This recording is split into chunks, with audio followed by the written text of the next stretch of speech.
Astaghfirullah. Bismillahirrahmanirrahim. Assalamualaikum warahmatullahi wabarakatuh. Alhamdulillah wassalatu wassalamu ala Rasulillah wa ala alihi wa sahbihi wa mawalah wa la hawla wa la quwwata illa billahi wa ba'du.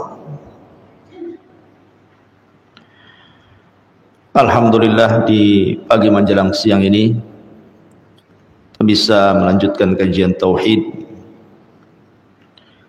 dan kita masuk pada bab ke-34, minal imani billahi as-sabru ala aqdarillahi.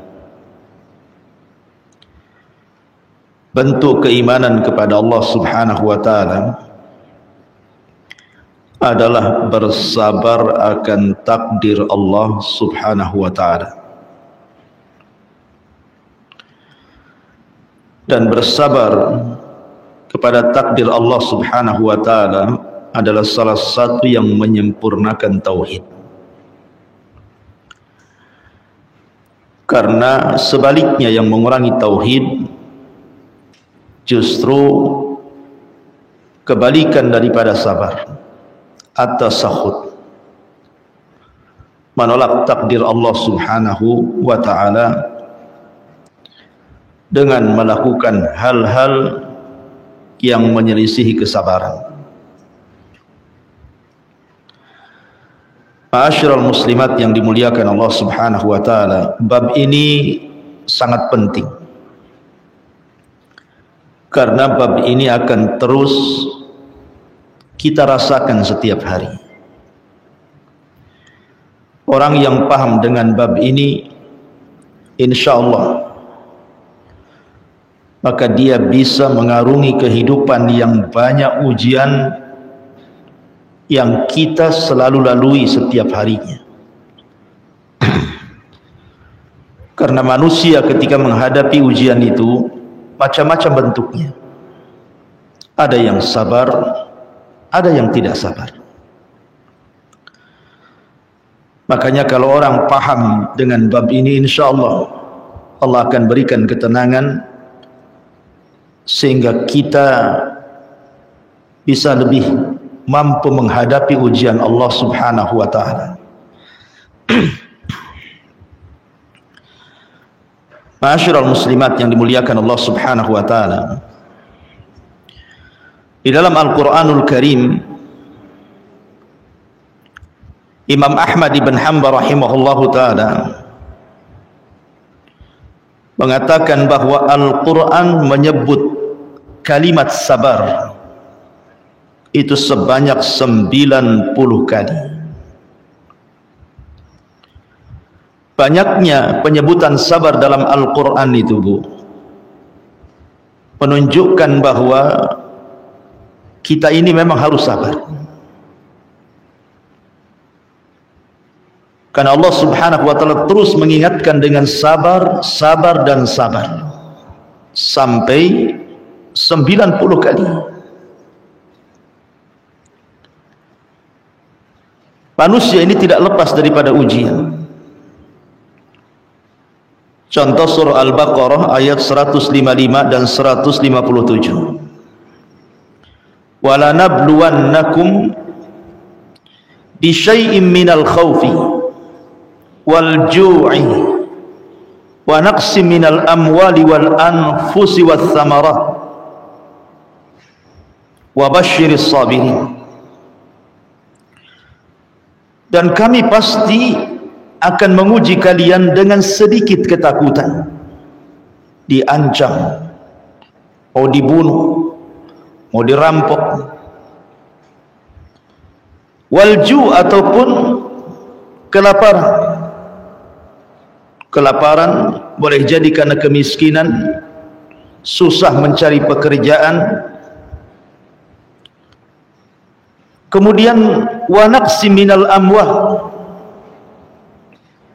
kekurangan dari harta. Boleh jadi usahanya gulung tikar, hutang menumpuk, tiap hari ada orang nagih hutang dan begitu seterusnya. Wal anfusi, ataupun kematian. Boleh jadi diuji dengan kematian orang tuanya, diuji dengan kematian anaknya, diuji dengan kematian pasangannya, diuji dengan kematian orang-orang yang dicintainya.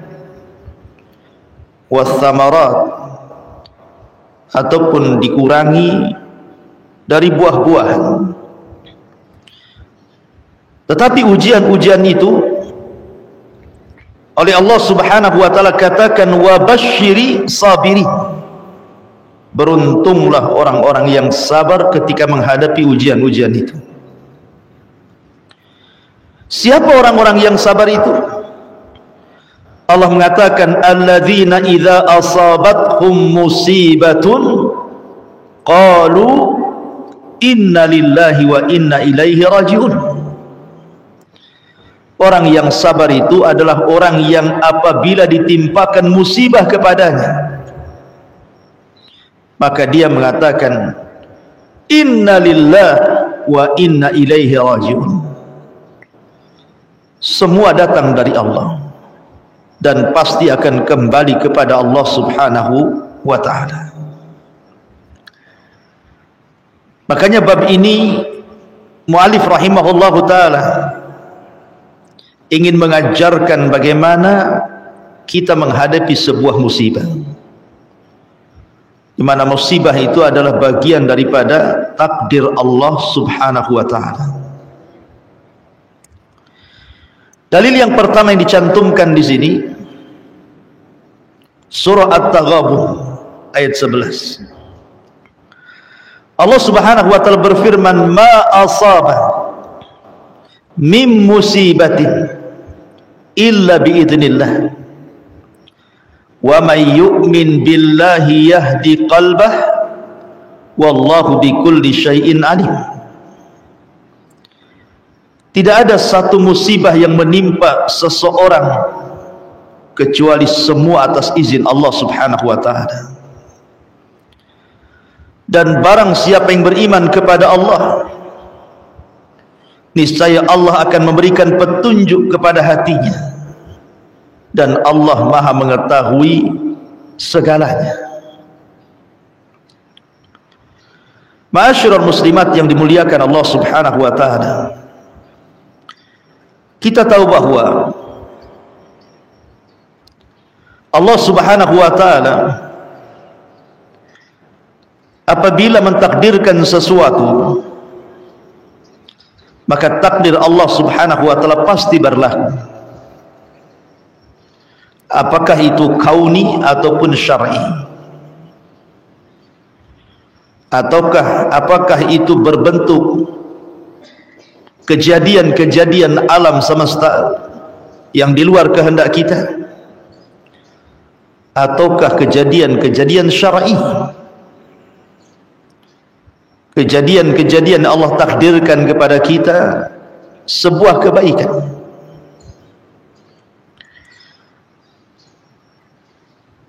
Kemudian Alqamah, seorang mufassir, berkata ketika memberikan penafsiran ayat ini, huwa ar-rajulu tusibuhul musibah faya'lamu annaha min indillah fayarda wa yusallim. Maksud ayat itu adalah bicara tentang orang yang ketika ditimpa musibah, dia meyakini bahwa musibah itu semua datang dari Allah Subhanahu wa ta'ala, sehingga dia pun redha dan dia pun pasrah, menerima apa adanya, karena dia tahu apapun yang Allah Subhanahu wa ta'ala kehendaki pasti terjadi, walaupun kita tidak menginginkannya. Dan dia tahu apapun yang kita kehendaki tidak mungkin terjadi kalau Allah tidak menghendakinya. Makanya Imam Syafi'i rahimahullahu ta'ala mengatakan, ma syi'ta kana wa illam asha wa ma syi'tu lam tasha' lam yakun. Apa yang engkau kehendaki ya Rabb pasti terjadi, kendati pun aku tidak menghendakinya. Sedangkan apa yang aku kehendaki pasti tidak mungkin terjadi jika engkau tidak menghendakinya. Dari sini Allah Subhanahu wa taala menciptakan hamba-hambanya dalam berbagai macam kondisi. Ada yang Allah Subhanahu wa taala berikan karunia yang banyak sehingga dia jadi kaya. Ada orang yang Allah Subhanahu wa taala sengaja sempitkan rizkinya sehingga dia jadi susah. Ada yang Allah Subhanahu wa taala tolong sehingga dia mudah keluar dari masalahnya. Ada yang sengaja Allah ulur-ulur masalahnya sehingga dia merasa susah. Begitulah takdir Allah akan hamba-hambanya di atas hikmah yang Allah kehendaki. Ketika Allah menguji itu ada hikmah di balik kehendak Allah itu. Dan kalau seorang muslim memahaminya, maka hikmah ujian itu adalah sebuah kebaikan, bukan sebuah keburukan. Betapa banyak Allah Subhanahu wa taala memberikan kekayaan kepada seseorang sebab kalau dia miskin jadi kufur. Betapa banyak orang Allah sengaja miskinkan sebab kalau dia kaya dia kufur. Begitulah terkadang kehendak Allah kalau kita paham. Ma'asyiral muslimat yang dimuliakan Allah Azza wa Jalla, manusia tidak lepas daripada ujian. Karena 3 perkara tidak mungkin lepas bagi manusia. Pertama, dunia bukan tempat istirahat. Yang kedua, manusia tidak lepas daripada ucapan manusia. Dan yang ketiga, manusia tidak mungkin selamat dari kematian. Dunia bukan tempat istirahat. Dunia ini tempat ujian.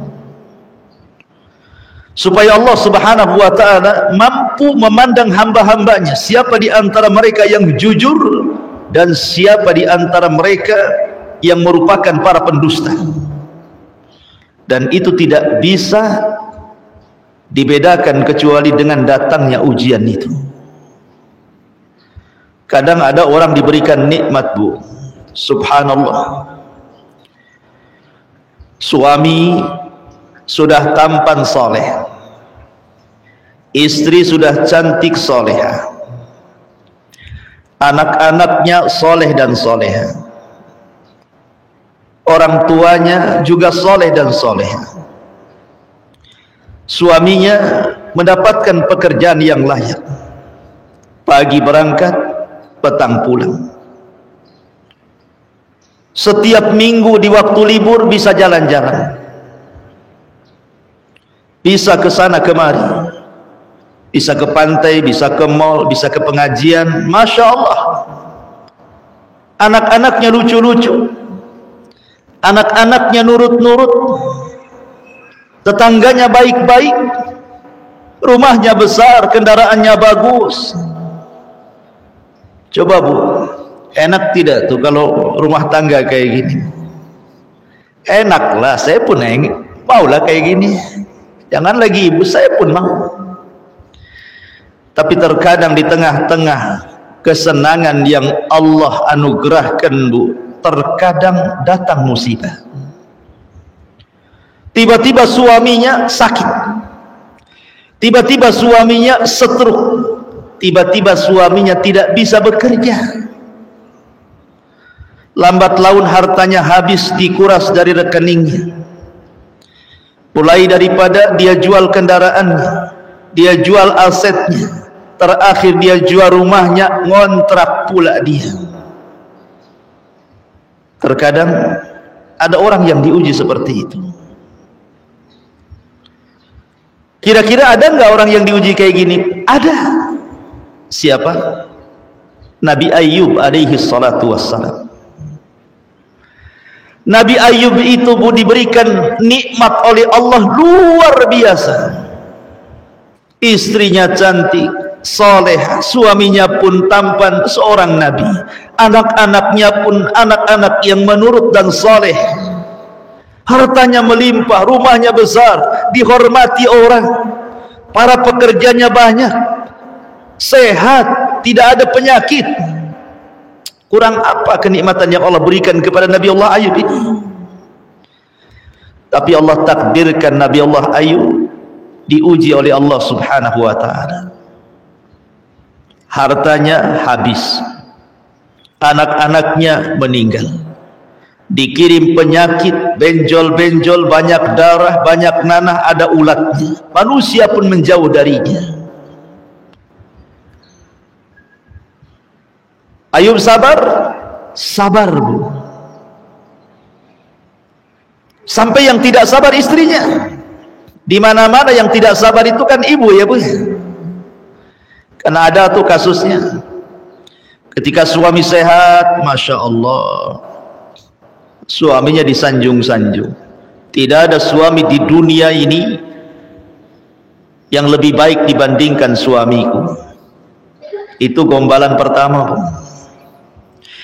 Kemudian setelah lama suaminya kena stroke. Kemudian dirawat sama ibu. Lama-lama setan datang, bosan pula lah merawat suami yang stroke ini. Terpaksa dia yang cari kerjaan. Ketemu kawannya di pekerjaan. Sudahlah, kasihan saya melihat kamu.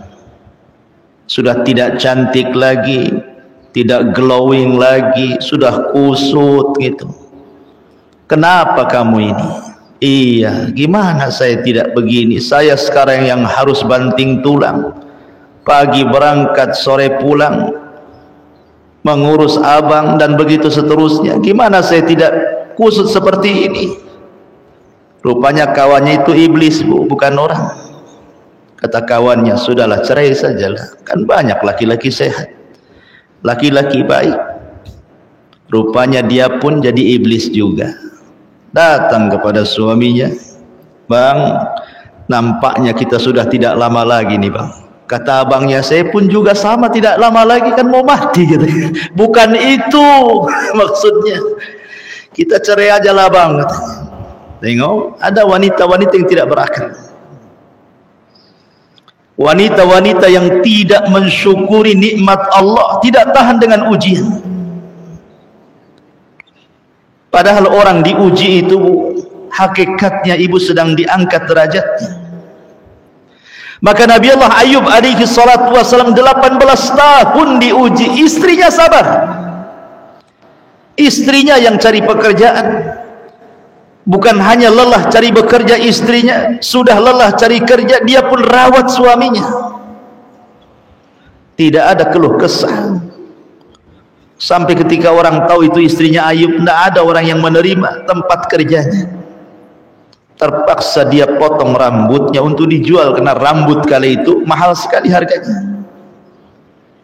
Ketika rambutnya dipotong, Ayub marah. Kemudian dia bernadar kalau sembuh maka istrinya akan didera 100 kali. Rupanya Allah takdirkan Nabi Ayub sembuh karena kesabarannya. Kemudian dia tidak jadi mendera 100 kali, tetapi dengan cara mengumpulkan lidi 100 diikat, kemudian satu pukulan saja. Karena dia melihat kesolehan istrinya. Dia tidak tega istrinya sudah baik sama dia. Begitulah kehidupan dunia bu. Terkadang ibu itu diuji dengan suami, diuji dengan buruknya akhlaknya, diuji dengan buruknya perangainya. Sabar, karena terkadang Allah subhanahu wa ta'ala akan memberikan kepada kita ini sebuah kebaikan yang kita tidak tahu apa maksud Allah memberikan ujian ini kepada kita. Abdullah ibn Abbas radhiyallahu anhuma suatu ketika sedang safar, kemudian dihabarkan kepadanya akan kematian putra yang dicintainya. Apa kata Abdullah ibn Abbas radhiyallahu anhuma, inna lillah wa inna ilaihi raji'un. Semua datang dari Allah dan akan kembali kepada Allah subhanahu wa ta'ala. Karena begini Bu, terkadang ujian itu kalau Allah turunkan Bu, ada yang sifatnya beruntun. Setelah ini datang itu, setelah itu selesai datang pula yang lain, setelah yang lain belum selesai datang pula yang lainnya. Terkadang ujian itu kalau Allah turunkan ada yang sifatnya beruntun. Sampai seorang syekh itu bercerita,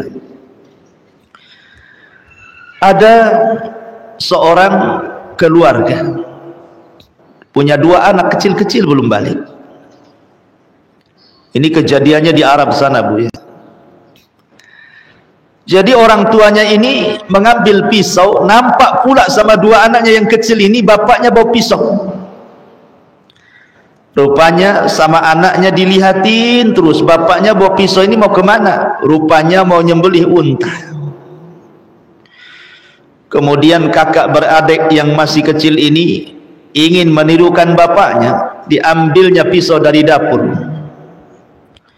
Kemudian dia lihat ayahnya sedang menyembelih unta. Kakaknya mengatakan kepada adiknya, "Dek, gimana kalau kita praktekkan seperti bapak menyembelih unta? Saya sembelih kamu," katanya. Namanya anak-anak, belum tahu apa-apa. Ketika betul-betul ayahnya meletakkan pisau itu di leher unta, kemudian untanya disembelih, kakak ini pula menyembelih adiknya, niru bapaknya. Tidak bisa disalahkan karena memang anak masih kecil. Ketika adiknya disembelih Bu sama kakaknya ini, menjeritlah kemudian adiknya kesakitan. Ayahnya yang sedang menyembelih unta mendengar jeritannya, dia pun berteriak.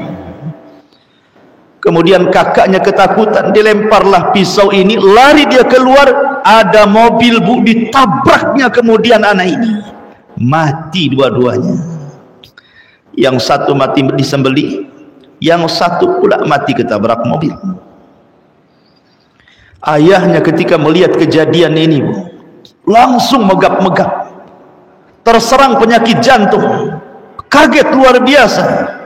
Akhirnya dia pun meninggal karena serangan jantung.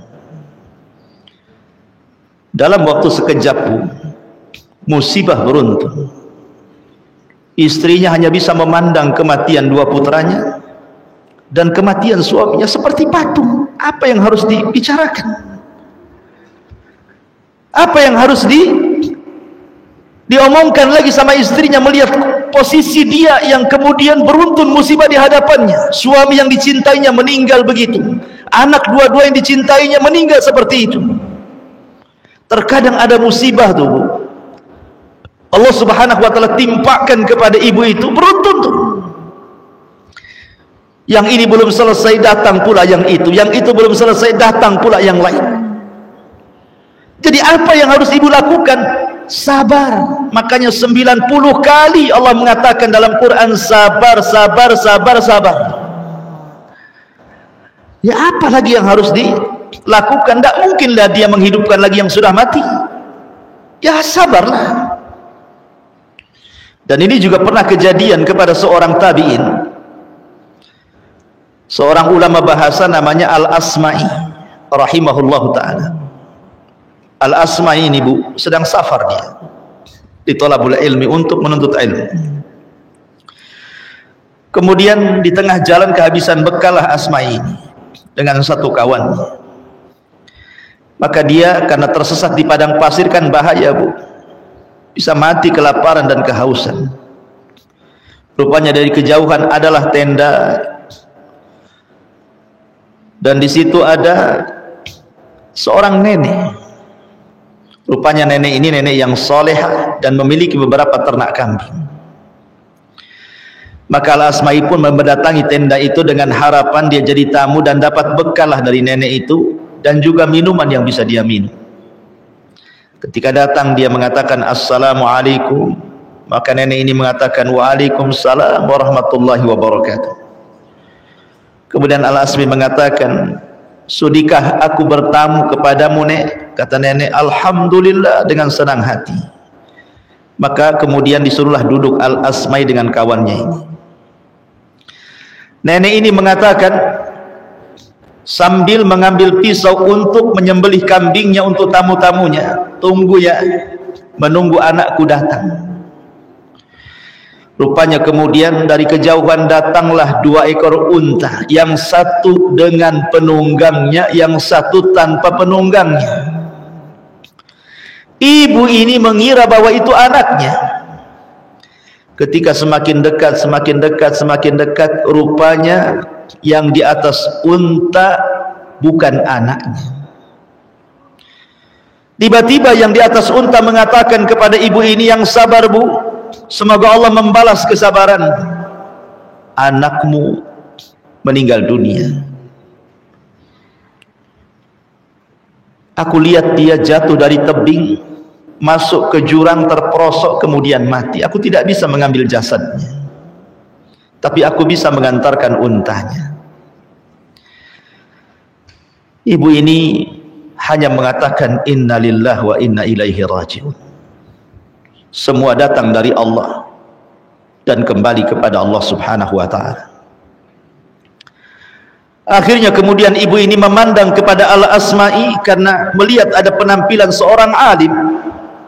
Ibu ini mengatakan, ya fulan, aku lihat tampilanmu nampaknya orang alim. Bisakah kau bacakan kepadaku 1 ayat dalam Al-Quran supaya aku tenang dengan musibah yang menimpaku ini? Maka Imam Al-Asma'i kemudian mengatakan, a'udzu billahi minasyaitonir rajim. Bismillahirrahmanirrahim. Wala nabluwannakum bi syai'in minal khawfi wal ju'i wa naqsim minal amwali wal anfusi was samarat wa basyiris sabirin alladzina idza asabatkum musibatun qalu inna lillahi wa inna ilaihi raji'un ulaika alaihim salawatu min rabbihim wa rahmah wa ulaika humul muhtadun. Dan kami pasti akan menguji kalian dengan sedikit ketakutan, kelaparan, kekurangan harta dan jiwa serta buah-buahan. Dan sampaikan berita kepada orang-orang yang sabar dengan kabar yang baik, yaitu orang-orang yang apabila ditimpa musibah mereka mengatakan, sesungguhnya kami milik Allah dan kepada Allah lah kami akan kembali. Mereka itulah orang-orang yang memperoleh ampunan dan rahmat dari Allah, dan mereka itulah orang-orang yang mendapatkan petunjuk Allah. Kata ibu ini, shadaqta ya fulan, betul wahai fulan, inna lillah wa inna ilaihi raji'un. Kemudian dia minta kepada penunggang unta itu, nak, tolong sembelihkan kambing, masakkan kambing, kasihlah tamu itu. Ibu ingin melakukan sholat 2 rakaat. Akhirnya ibu itu mengambil wudhu, kemudian sholat 2 rakaat. Ketika sujud dia tidak bangun lagi, dia meninggal, tidak tahan, kena serangan jantung, shock mendadak. Lihat bagaimana kesabaran ibu ini, sampai Asma'i geleng-geleng kepala, demi Allah aku tidak pernah melihat wanita sesabar wanita itu. Begitulah bu, kalau orang ditimpa musibah itu, apalah yang harus dilakukan kecuali sabar. Ummu Salamah radhiyallahu anha, ketika meninggal suaminya Abu Salamah. Abu Salamah itu bu, suami yang paling dicintai Ummu Salamah. Ketika kematiannya dan lepas idahnya, datang banyak laki-laki sekelas Abu Bakar, Umar, Uthman, Ali, dan banyak para sahabat yang lain datang melamarnya. Semua ditolak. Kenapa? Karena bagi Ummu Salamah tidak ada yang lebih dicintai melebihi Abu Salamah. Ibu pernah ngomong kayak gitu, tidak ada manusia yang dicintai kecuali suamiku. Gombal mukio katanya anak muda sekarang, ibu. Buktinya kalau suaminya sakit, kawin lagi lah ibu tuh. Jadi Ummu Salamah mengatakan, aku tolak lamaran kalian. Tidak ada laki-laki di dunia yang lebih aku cintai dibandingkan Abu Salamah. Pergi kalian. Subhanallah. Ketika meninggal Abu Salamah, datang Nabi SAW kepada Ummu Salamah. Ketika melihat Ummu Salamah nampak sedih karena kematian orang dicintainya. Bagaimanapun kalau kita ditinggalkan orang yang kita cintai, Bu, itu sedihnya sangat dalam sekali. Itulah yang dialami Ummu Salamah. Akhirnya kemudian Nabi SAW mengajarkan kepada Ummu Salamah sebuah doa ketenangan supaya tenang ketika menghadapi musibah itu. Apa kata Rasul? Quli Allahumma jurni fi musibati.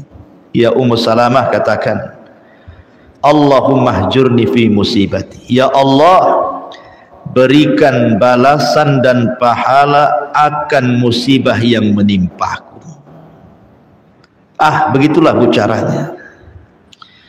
Kalau ibu mendapatkan musibah, maka angkat kedua tangan, memohon kepada Allah, ya Allah, kalau ini musibah bukan bentuk azabmu kepadaku, bahwa ini musibah bukan bentuk siksamu kepadaku, tapi ini musibah dalam rangka cintamu kepadaku, tolong tambahkan pahala kepadaku.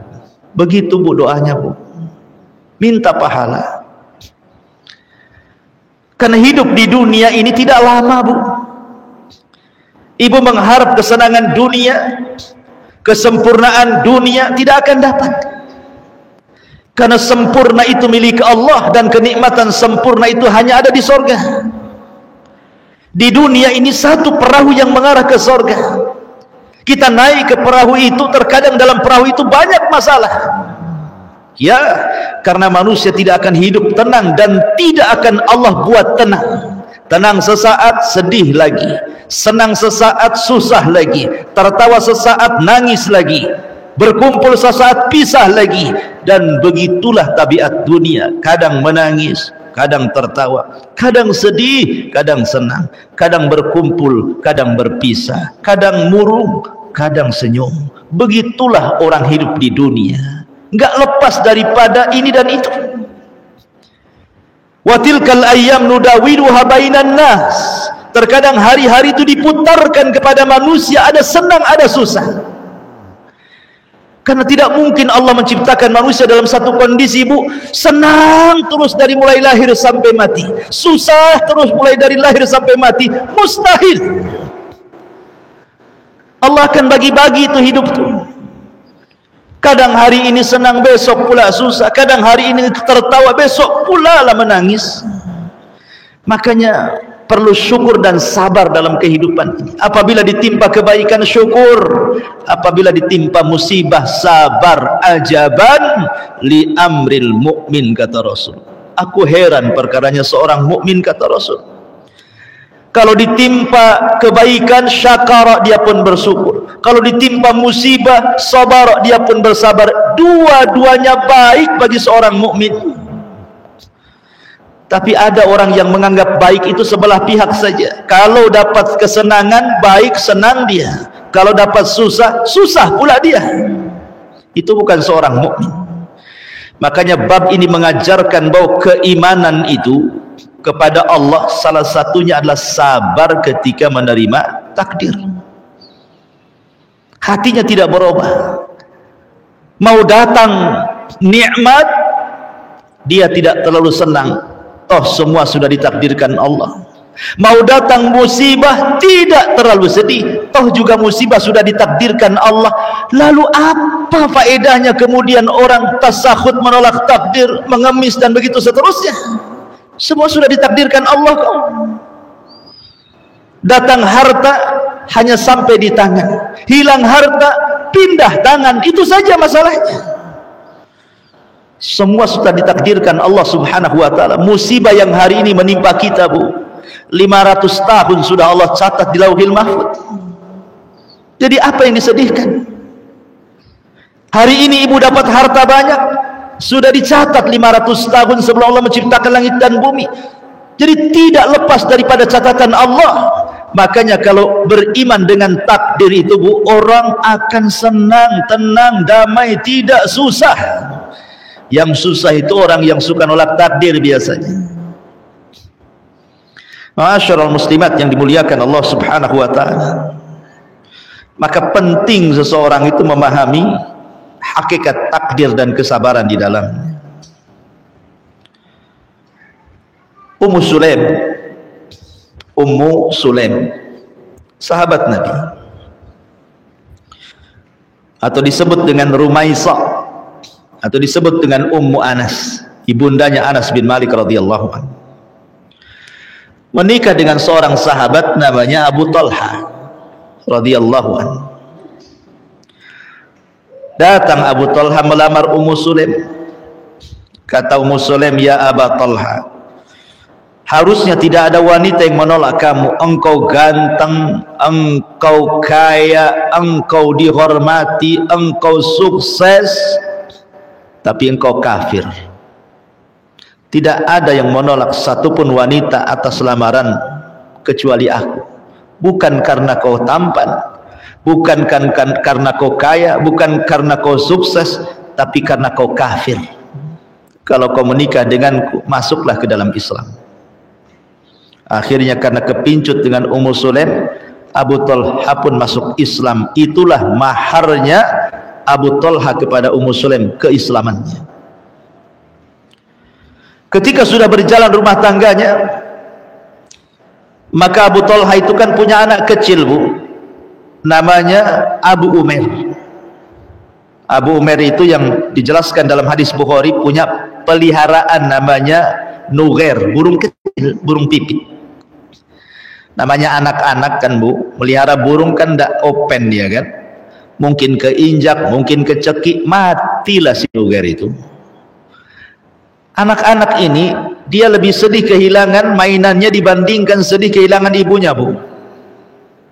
Ibunya masak di dapur tidak apa-apa, tidak nampak, tapi jangan pula mainannya tak nampak, Bu. Nangis berguling-guling dia.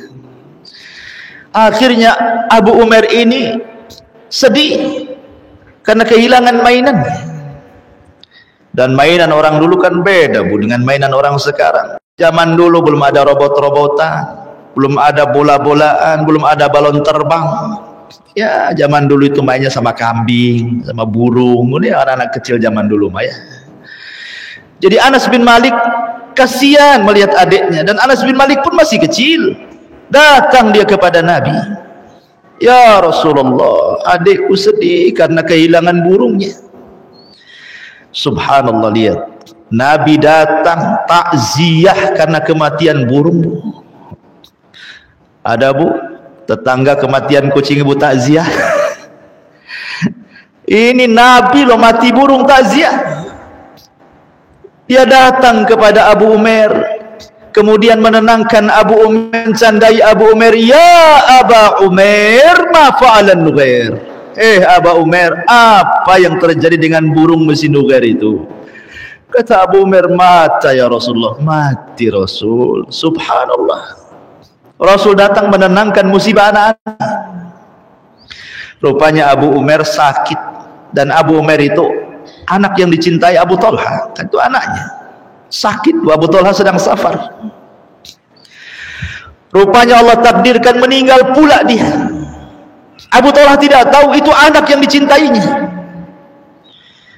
Ummu Sulaim bersiasat. Ketika dia melihat satu rumah pada menangis, Ummu Sulaim marah dan mengatakan, kalau kalian tangisi Abu Umair, keluar kalian semua dari sini. Akhirnya tidak ada yang berani, semua orang menahan kesedihan. Ummu Sulaim pun memandikan Abu Umair.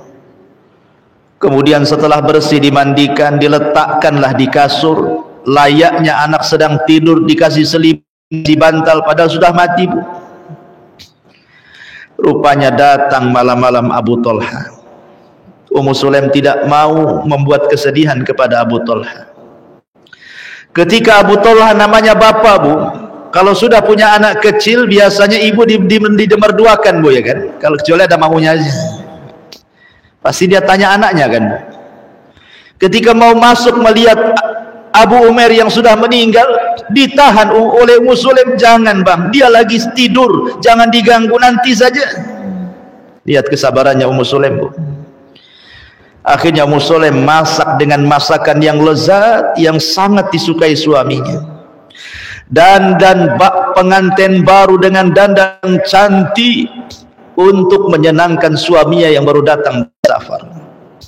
Kemudian melayani suaminya dengan pelayanan yang luar biasa, memuaskan suaminya, sehingga ketika kepenatan Abu Talha sudah hilang, otak pun sudah encer, badan pun sudah tidak capek-capek, sepertiga malam dibangunkan oleh Ummu Sulaim, baru diceritakan, Bu. Bang, saya mau tanya, kalau ada tetangga nitip barang nih bang, tiba-tiba yang punya barang datang minta barangnya, dikasih tidak bang? Kata Abu Talha, ya dikasih, itu kan barang orang. Gini bang, Allah sudah titipkan kepada kita Abu Umair. Apakah kalau Allah mengambil titipannya abang ridha? Subhanallah, lihat bahasanya, nggak main. Kalau ibu di posisi Ummu Sulaim, Bu, teriak-teriak, Bu, sobek-sobek itu pakaian-pakaian, guling-guling, nggak peduli lantai kotor besi, teriak-teriak, oh langsung mana handphone, kasih tahu bapaknya, cepat balik, anaknya mati.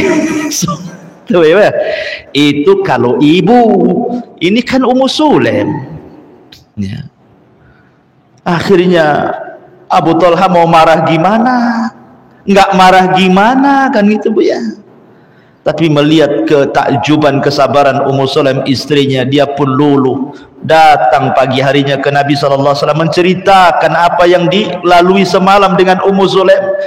Nabi pun kemudian memberkahi kepada Abu Talha dan Ummu Sulaim. Allahumma barik fi lailatikuma. Ya Allah, semoga Allah berkahi di malam kalian melakukan hubungan itu. Akhirnya sebab itulah Ummu Sulaim dikaruniai banyak keturunan dan semua jadi ulama. Lihat buah kesabaran. Jadi harus sabar, Bu. Kadang-kadang diuji ekonomi, kadang-kadang diuji anak, diuji tetangga, diuji suami, diuji orang tua. Apalagi ya sabarlah, tak adalah kata lagi.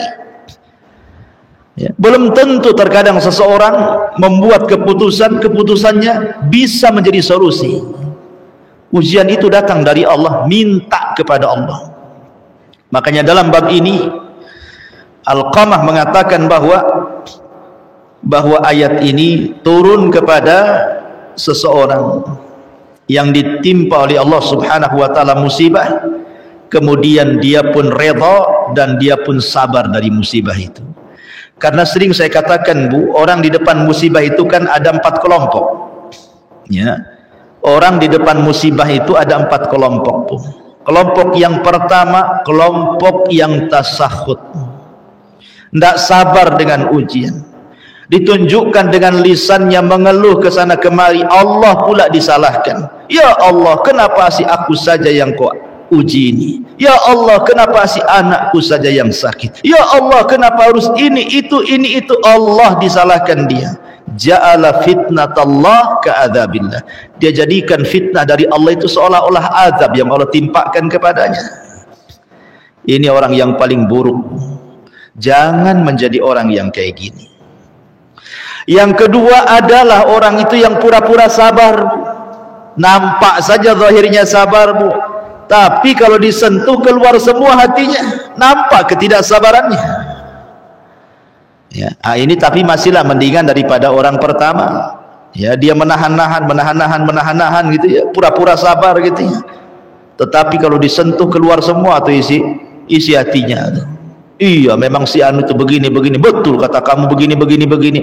Ya, maka orang ini jangan disentuh. Nanti keluar semua nanti. Kemudian yang ketiga, ini orang yang sabar. Sabar dengan musibah dan menerima dengan musibah itu, ikhlas dia, redha dia. Ya, dan inilah yang diinginkan setiap muslim. Sabar redha. Tetapi yang paling baik lagi, Bu, sudah sabar, sudah redha, lisannya pula dia mengucapkan alhamdulillah ala kulli hal. Segala puja dan puji bagi Allah atas segala kondisi yang Allah berikan kepada dia. Bisa sempat mengucapkan alhamdulillah. Maksud alhamdulillah bukan bersyukur akan musibah itu, tidak, Bu. Ya, maksudnya kalimat alhamdulillah itu dia melihat masih ada nikmat yang tersisa kepadanya. Enggak apa-apa, anak saya meninggal satu, toh anak saya masih 3, ada 3 lagi. Enggak apa-apa, dompet saya hilang, toh di berangkas juga masih banyak duit gitu. Enggak apa-apa, tanah diserobot yang 1 kapling, di sana masih ada 1 hektar. Ustaz, gimana ini suami diambil orang? Ada lagi suami lain? Kan tak ada, kawin lagi, Bu. Apa susah? Ma'asyiral muslimin yang dimuliakan Allah Subhanahu wa taala, intinya bahwa seseorang harus sabar, harus redha, dan lebih daripada itu ingat, kalau masih ada nikmat yang tersisa, syukurilah sisa nikmat itu. Boleh jadi yang tersisa dari nikmat itu, kalau kita makin bersyukur, la in syakartum la azidannakum, mungkin Allah tambah lagi nanti. Kalau kita bersyukur kan Allah tambah tuh. Tapi kalau makin kufur, makin stres, makin takdir, bisa saja Allah habiskan tuh nikmatnya. Ini dalil yang pertama yang dijelaskan oleh muallif rahimahullahu taala. Taib. Kemudian dalil yang selanjutnya, muallif rahimahullahu taala mencantumkan dalil yang kedua, sebuah hadis dari Abi Hurairah radhiyallahu anhu yang dikeluarkan Imam Muslim. Nabi sallallahu alaihi wasallam bersabda, "Itsnatani fin nasi huma bihim kufrun, at-ta'nu fin nasabi wan niyahatu 'alal mayyit." Ada 2 hal yang ada pada manusia yang menjadikan mereka kufur, mencela nasab ataupun keturunan, dan meratapi mayat. Dalam riwayat arbaun, 4 perkara yang merupakan perkara-perkara jahiliyah yang tidak bisa ditinggalkan sampai hari ini. Salah satunya an-niyahatu 'alal mayyit, orang yang meratapi orang mati. Karena orang yang meratap kepada orang mati itu tanda dia tidak sabar dan tanda dia tidak pasrah dengan takdir. Kalau ibu diuji dengan kehilangan orang yang dicintainya, apakah hilang karena pergi, apakah hilang karena bercerai, ataukah hilang karena meninggal? Tentu yang paling sedih kalau meninggal. Maka bercerminlah kepada Nabi SAW. Abdullah putra Nabi juga meninggal di waktu bayi. Qasim juga meninggal di waktu bayi. Dan yang paling sedih bagi Rasulullah ketika kematian Ibrahim, putra Maria Kiptiah. Rasul menangis, meneteskan air mata manusiawi. Datang Abdurrahman bin Auf bertanya kenapa Rasul menangis. Maka Nabi SAW menjelaskan hakikat tangisannya kepada Abdurrahman bin Auf. Ya Abdurrahman, innal aina latadma wa innal qalba latahzan wa inna bifirakika ya Ibrahim lamahzunun wa ma naqulu illa ma yarda rabbuna. Abdurrahman, namanya mata itu bisa mengeluarkan air mata, hati ini bisa bersedih, dan perpisahanku dengan Ibrahim itu menyesakkan dada. Wajar aku sedih, wajar aku menangis, tapi aku tidak pernah mengucapkan sesuatu kecuali ucapan yang diridhai Allah saja. Artinya Rasul mengajarkan untuk tidak tasahud, mengucapkan kalimat-kalimat yang menunjukkan apa, Bu? Menolak takdir. Karena saya pernah melihat, Bu, di kampung. Jadi ada orang, suaminya itu sedang koma. Wah, istrinya itu guling-guling, teriak-teriak. Tidak ada yang bisa memegangnya, Bu. Sampai laki-laki dari kerabatnya datang menenangkan, dipegangnya. Kayak tenaganya kuat kali itu, menjerit-jerit, mengguling-guling. Akhirnya kemudian sama keluarganya dimasukkan ke kamar, dikunci, dia kapok, dia nangis di situ. Rupanya suaminya tak jadi mati, Bu. Suaminya masih hidup. Coba bayangkan, Bu, kalau dia mati betulan suaminya, Bu, kayak apalah dia itu. Mungkin bukan guling-guling saja, kalau ada gunting di depannya mungkin rambutnya dicukur sendiri tuh. Kalau nggak ada orang mungkin pakaiannya dibuka, auratnya ditampakkan kemana-mana, Bu. Boleh jadi dia bisa gila tuh ya. Tapi begitulah, kalau orang tidak mengaca kepada musibah yang dialami Rasul, terkadang orang tidak paham bahwa musibah itu datang dari Allah, dan berusaha untuk kita sabar, dan kita yakini bahwa semua datang dari Allah dan akan kembali kepada Allah. Pasti dia akan istirja mengatakan innalillahi wa inna ilaihi rajiun. Jangan seperti orang-orang Syiah. Setiap bulan Muharram tanggal 10, kadang-kadang di antara mereka ada yang bawa parang, bawa pedang, bawa golok, bawa pentungan, dipentung-pentunglah badannya, keluar darahnya. Kadang anak bayi dipentung pula kepalanya, keluar pula darahnya. Ketika ditanya apa yang dilakukan di bulan Asyura orang-orang Syiah itu, rupanya menebus kesalahan mereka akan kematian Husain di Karbala. Mereka nggak bisa apa-apa, merasa berdosa. Akhirnya apa yang dialami Husain tidak sebanding yang mereka alami, sehingga mereka ingin merasakan bagaimana Husain dipenggal kepalanya, bagaimana Husain dicabik-cabik badannya oleh pedang. Mereka ingin merasakan itu. Apa ini dari Islam? Tidak, Rasul tidak mengatakan seperti itu.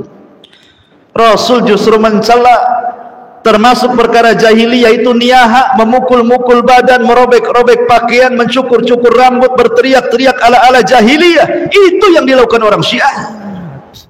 Ahli sunnah tidak mengatakan seperti itu. Harusnya kita doakan Husain, bukan kita meratap seperti itu ya. Jadi kita harus sabar. Apalagi yang harus kita katakan selain sabar? Karena niyahah itu termasuk jahiliyah. Makanya Rasul SAW sampai mengancam an-naihatu idza lam tatub qabla mautiha tuqamu yaumal qiyamati 'alaiha sirbalun min qatiran wa dir'un min jar. Orang yang meratap jika dia tidak bertobat sebelum matinya, maka pada hari kiamat akan dibangkitkan dengan memakai baju berlumuran dengan cairan tembaga yang sangat-sangat panas, dan mantel yang terbuat dari pakaian yang gatal dan tidak bisa dilepas pakaiannya. Naudzubillah. Lihat ya, jadi harus sabar ya. Dan yang terakhir, mu'alif rahimahullahu ta'ala juga menyebutkan dalam Sahih Bukhari yang dikeluarkan oleh Abdullah ibn Mas'ud radhiyallahu anhuma secara marfu, laisa minna man darabal khududa wasyaqqal juyuba wada'a bidakwal jahiliyah. Bukan dari golongan kami siapa yang memukul-mukul pipi, merobek-robek baju dan menyeru dengan seruan jahiliyah. Dan Nabi SAW mengatakan juga dalam hadis Anas ibn Malik radhiyallahu an, idza aradallahu bi 'abdihil khaira ajjala lahul uqubah fid dunya wa idza aradallahu bi 'abdihi syarr amsaka anhu bidzambihi hatta yuwafiya bihi yaumal qiyamah. Allah menghendaki kebaikan. Apabila Allah hendak menghendaki kebaikan kepada seorang hambanya, kata Rasul, maka pasti Allah menyegerakan hukumannya di dunia. Dan apabila Allah menghendaki keburukan kepada seorang hamba, maka Allah akan menahan dosanya sehingga dia akan menerima kelak di hari kiamat dengan sempurna. Begini Bu ya, terkadang di antara musibah itu kan Bu, yang Allah timpakan kepada ibu, terkadang ada orang yang jahatkan dengan ibu. Pastilah ada orang yang jahat dengan ibu, entah dengan ucapannya, entah dengan lisannya yang tajam setajam golok dapur itu, entah dengan dengan ghibahnya, dengan namimahnya, dan begitu seterusnya. Kan mesti ibu akan mengalami itu, ada orang-orang yang datang kepada ibu seperti itu. Maka apa yang harus ibu hadapi kalau ada orang yang zalim sama ibu? Zalim dengan lisannya, zalim dengan lidahnya, dengan namimahnya, dengan gibahnya, dengan caciannya, dengan makiannya, dan begitu seterusnya. Apa sih yang harus ibu lakukan supaya ibu tenang? Satu, Bu, ya, ini saya ajari kuncinya nih, Bu. Kalau ada orang yang tidak suka dengan ibu, hakikatnya dia tidak punya apa yang ada pada ibu.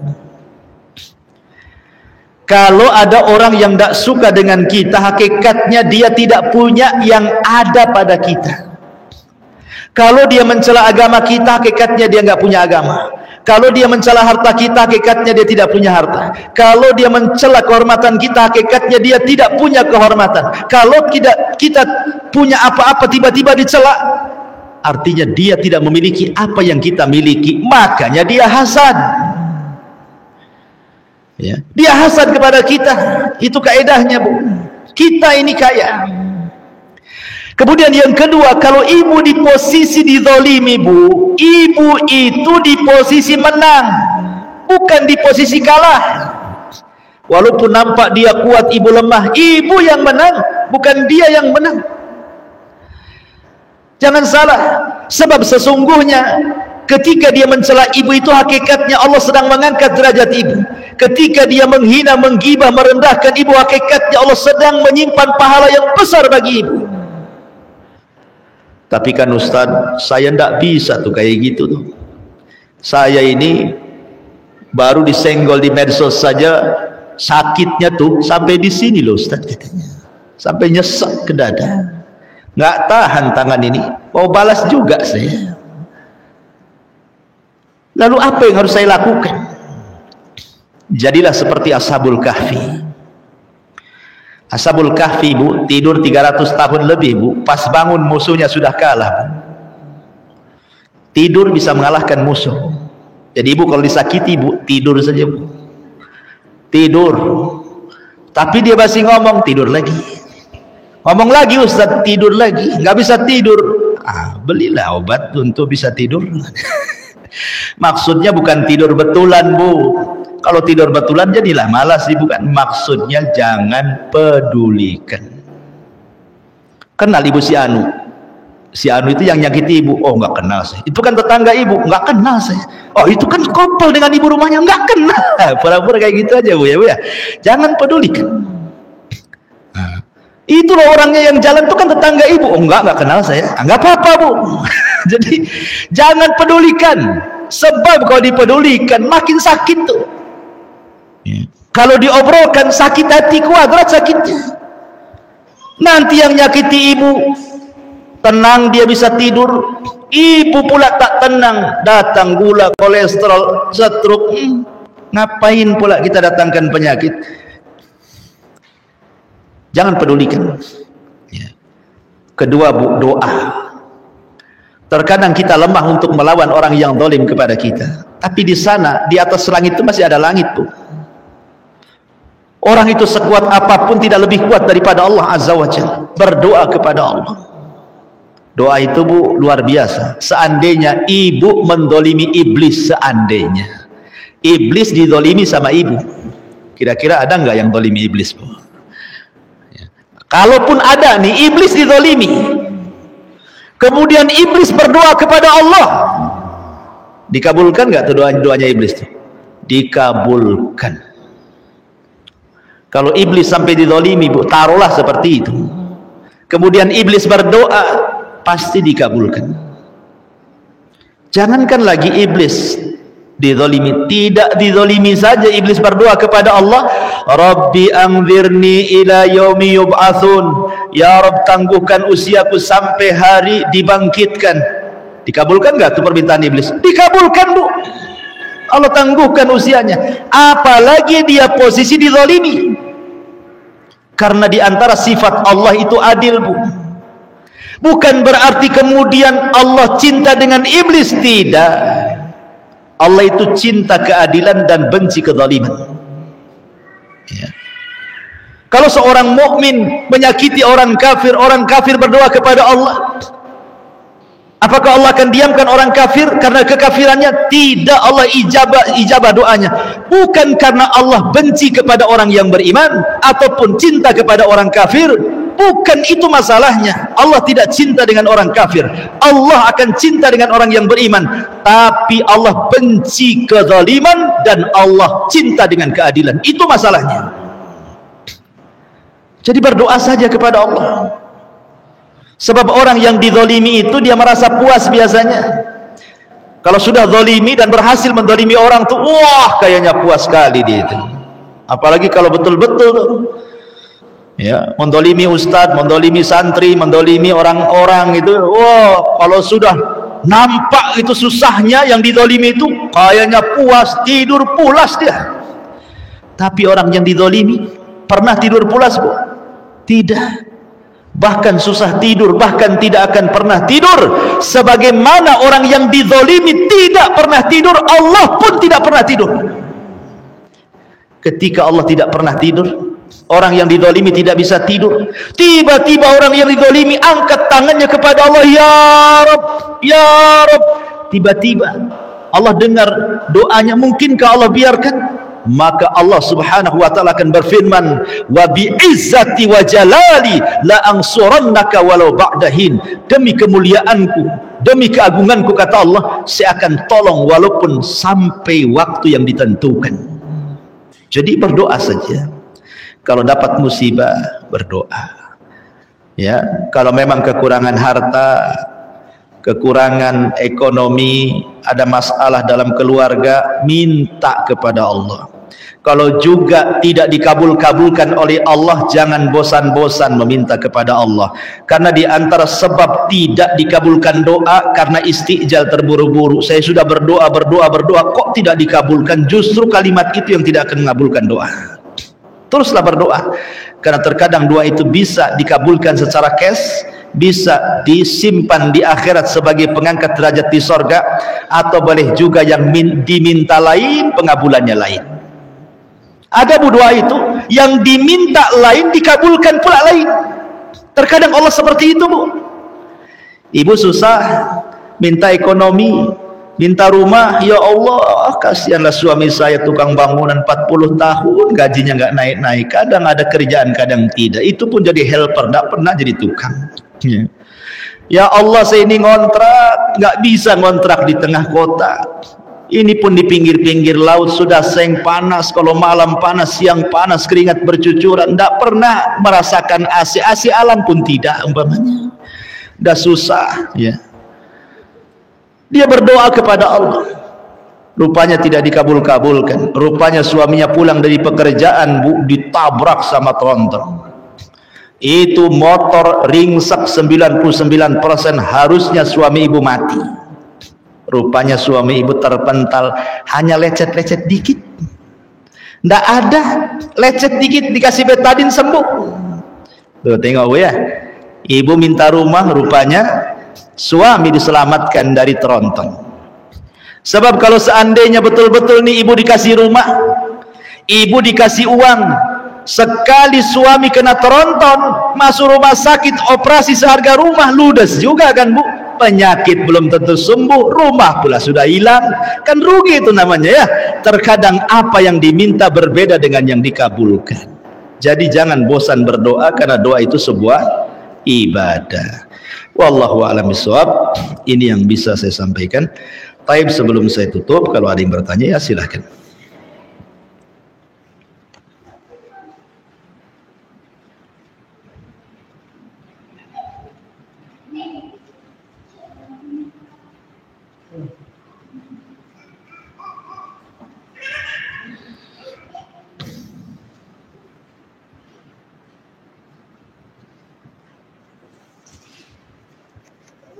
Iya. Pertanyaan yang pertama, Ustaz, apabila kita dizalimi oleh orang lain, kita tidak membalasnya, tetapi kita merasa sedih dan menceritakan hal itu kepada teman yang bisa kita percayai, apakah hal tersebut masih dikatakan bersabar? Iya. Bismillah walhamdulillah. Tidak ada daya dan kekuatan kecuali hanya milik Allah.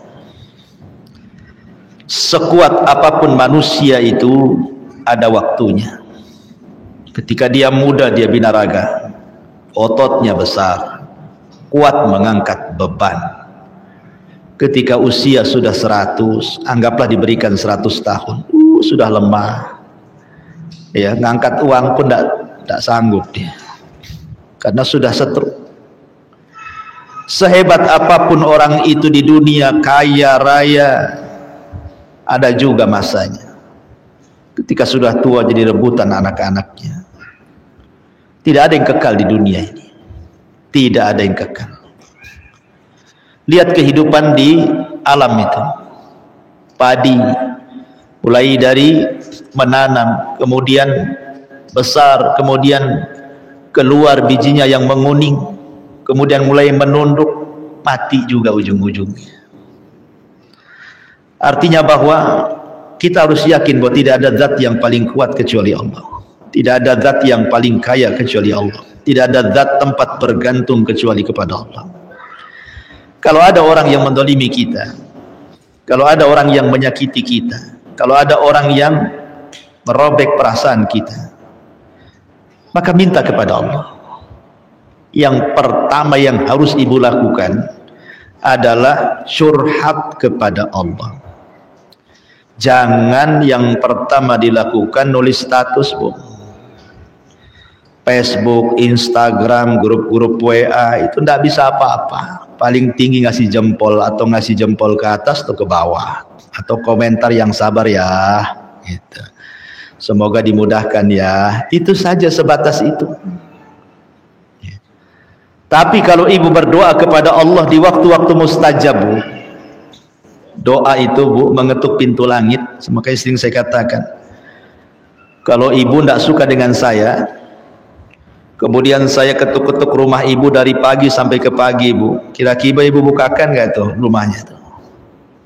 Ibu nggak suka dengan saya, tapi saya gedor-gedor rumah ibu dari pagi sampai pagi lagi, nggak dibuka, digedor-gedor lagi dari pagi sampai 1 minggu saya gedor rumah ibu. Ibu buka nggak tuh kira-kira? Pasti buka. Ya mungkin marah-marah, ngapain ke gedor-gedor gitu. Tapi intinya kan dibuka, Bu, ya kan? Nah, artinya begini, Bu, kalau kepada manusia saja terkadang kita mengetuk-ngetuk dibuka juga. Walillahil matsalul a'la. Tentu kepada Allah itu permisalan yang jauh lebih tinggi dibandingkan manusia. Doa itu mengetuk langit, mengetuk pintu langit. Kalau setiap hari kita ketuk pintu langit itu dengan doa-doa kita, terutama di waktu-waktu mustajab, sepertiga malam akhir ibu bangun, di waktu antara adzan dan qomat ibu berdoa, di waktu hujan ketika turun rahmat ibu berdoa, di hari Jumat setelah asar sampai maghrib ibu berdoa, waktu-waktu mustajab ibu berdoa setiap hari. Mungkin gak Allah subhanahu wa ta'ala membiarkan doa ibu? Mustahil. Allah itu idza sa'alaka ibadi anni fa inni qarib ujibu da'watad da'i idada. Apabila hambaku bertanya soal aku, katakan aku dekat. Aku yang mengabulkan doa setiap yang berdoa kepadaku. Maka kalau ada masalah, masalah itu datang dari Allah, Allah juga yang akan menyelesaikan. Minta diselesaikan kepada Allah. Minta diselesaikan kepada Allah. Dalam sebuah hadis Rasul mengatakan, kana idza hajabahu amrun, kana Nabi sallallahu alaihi wasallam idza hajabahu amrun fazi'a ila shalah. Nabi itu kalau ada masalah besar, Bu, maka dia langsung salat. Nabi kalau ada masalah besar yang dia tidak bisa keluar dari situ, maka cara penyelesaiannya Rasul langsung salat, Bu, karena dia tahu wasta'inu bis sabri was shalah. Mintalah pertolongan dengan sabar kemudian salat. Setelah ibu sabar dengan kezaliman orang, salat. Maksud salat itu apa, Bu? Karena dalam salat itu ada kalimat iyyaka na'budu wa iyyaka nasta'in. Apa maknanya kanasta'in? Meminta pertolongan. supaya setelah sholat maka Allah subhanahu wa ta'ala akan melibatkan dirinya untuk menyelesaikan permasalahan ibu. Sebesar apapun masalah, kalau Allah tidak ikut campur tangan akan sulit diuraikan. Sebesar apapun masalah, kalau Allah ikut campur tangan pasti akan mudah diuraikan. Apalagi masalahnya kecil. Maka sholat, perbanyak sholat tahajud, minta kepada Allah, selesaikan masalahnya. Jadi jangan dulu mengadu kepada orang ya. Ngadu kepada orang itu untuk mencari solusi ya, mengadu kepada orang itu untuk mencari solusi. Ibu ini sudah berdoa kepada Allah, artinya sudah mengambil tawakal. Tawakal itu belum dikatakan tawakal kecuali ngambil sebab kan Bu ya. Boleh jadi itu sebab. Ibu datang ke orang kemudian mengadu masalahnya, minta solusinya, tapi kepada yang tepat. Jangan pula ngadu sembarang orang. Kalau ibu semua orang diadukan perkara ibu, masalah ibu bukan selesai. Masalah ibu makin tambah bertumpuk-tumpuk masalahnya. Jadi hanya mengambil sebab saja, itu pun seperlunya. Boleh, tidak ada masalah. Ya, mengambil sebab kepada orang alim, kepada teman yang baik yang bisa ngasih solusi, bukan untuk mengeluarkan unek-unek kawannya dengar. Ya, tolonglah dengarkan unek-unek saya, tapi saya kan nggak bisa ngasih solusi. Nggak apa-apa, dengerin aja katanya. Jadi kayak ibu ini membuka aibnya, menceritakan sinetron ibu dalam keluarga umpamanya kan, tapi nggak ada solusinya. Buat apa? Takutnya kemudian aib tersebar keluar, akhirnya jadi malu. Malu di hadapan Allah, malu di hadapan manusia. Jadi tidak ada masalah. Dan itu juga masih dikatakan sabar kalau maksudnya mencari solusi ya, bukan untuk mengeluh gitu ya. Bismillah, apa kifarat dari ingkar dengan sumpah jabatan ketika dilantik, disumpah untuk melakukan ini dan itu tapi banyak yang tidak dilaksanakan? Kafarah sumpah itu puasa 3 hari berturut-turut Bu. Kafarah sumpah itu puasa berturut-turut 3 hari, atau kalau tidak sanggup puasa karena sakit atau karena memang tidak sanggup maka kasih makan 10 fakir miskin. Nah, itulah kafarahnya orang sumpah. Wallahu alam, ini yang bisa sampaikan. Mudah-mudahan ada manfaatnya. Subhanakallahumma bihamdika asyhadu an la ilaha illa anta astaghfiruka wa atubu ilaik. Wallahu ta'ala alam. Assalamualaikum warahmatullahi wabarakatuh.